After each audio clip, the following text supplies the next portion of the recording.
रतन टाटा नाम किसी पहचान का मोहताज नहीं है। भारत के दिग्गज उद्योगपति रतन टाटा का बुधवार को निधन हो गया। मुंबई के अस्पताल में उन्होंने 86 की उम्र में अंतिम सांसें ली। रतन टाटा की शख्सियत देख तो सिर्फ एक बिजनेसमैन ही नहीं बल्कि एक सादगी से भरे नेक और दरियादिल इंसान, लोगों के लिए आदर्श और प्रेरणा स्रोत भी थे। वे साल 1991 से 2012 तक टाटा ग्रुप के चेयरमैन रहे और इस दौरान उन्होंने बिजनेस सेक्टर में कई कीर्तिमान स्थापित करते हुए देश के सबसे पुराने कारोबारी घरानों में से एक टाटा समूह को बुलंदियों तक पहुंचाया। उन्होंने टाटा को इंटरनेशनल ब्रांड बना दिया।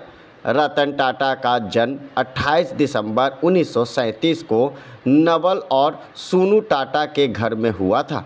उन्होंने 1962 में कॉर्नेल विश्वविद्यालय से वास्तुकला में स्नातक की डिग्री प्राप्त की।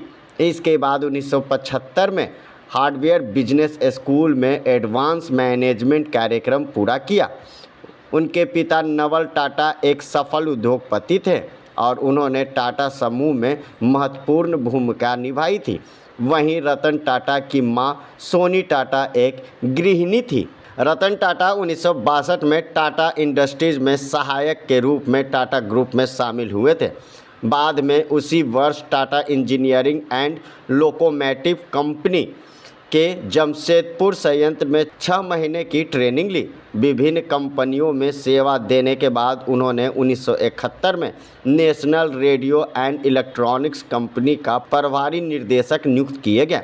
1981 में उन्हें समूह की अन्य होल्डिंग कंपनी टाटा इंडस्ट्रीज का अध्यक्ष नियुक्त किया गया, जहां वे इसे समूह रणनीति, थिंक टैंक और उच्च प्रौद्योगिक व्यवसायों में नए उपक्रमों के प्रवर्तक में बदलने के लिए जिम्मेदारी थी। वे 1991 से 28 दिसंबर 2012 को अपनी सेवानिवृत्ति तक टाटा समूह की होल्डिंग कंपनी का टाटा सन्स के अध्यक्ष थे।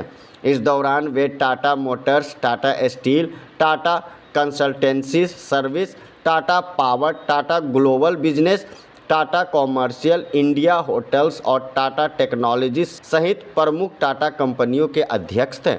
वे भारत और विदेशों में विभिन्न संगठनों से भी जुड़े हुए थे। रतन टाटा मृत्युविषयन कॉरपोरेशन और जेपी मॉर्निंग चेस के अंतर्राष्ट्रीय सलाहकार बोर्ड में भी थे। वे सर रतन टाटा ट्रस्ट और एलिट ट्रस्ट और सर दोरबाजी टाटा ट्रस्ट और एलिट के अध्यक्ष भी थे। दक्षिण कोरिया के विश्वविद्यालय न्यासी बोर्ड में भी कार्यरत थे। आपको बता दें कि रतन टाटा के प्रमुख पुरस्कार और सम्मान क्या थे। पद्म विभूषण 2008, पद्म भूषण 2000 में प्राप्ति की थी। Honorary knight commander of the order of the British empire 2009 में प्राप्त किया।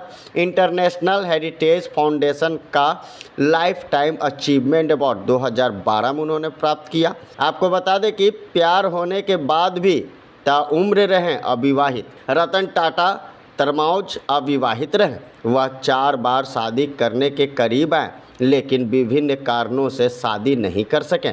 उन्होंने एक बार स्वीकार किया था कि जब वह लॉस एंजिल्स में काम कर रहे थे तब एक समय ऐसा आया कि उन्हें प्यार हो गया, लेकिन 1962 के भारत चीन युद्ध के कारण लड़की के माता पिता उनसे भारत भेजने के विरोध में थे, जिसके बाद उन्होंने कभी शादी नहीं की।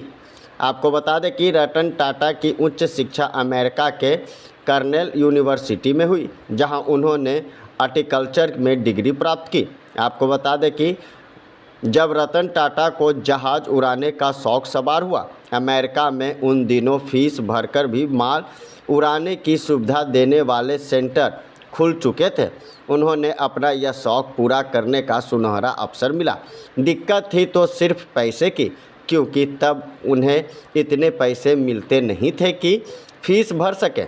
विमान न उड़ाने की फीस जुटाने के लिए उन्होंने कई नौकरियां की। इस दौरान उन्होंने कुछ समय के लिए रेस्टोरेंट में जूठे बर्तन धोने की भी नौकरी की। Bureau report, Patna.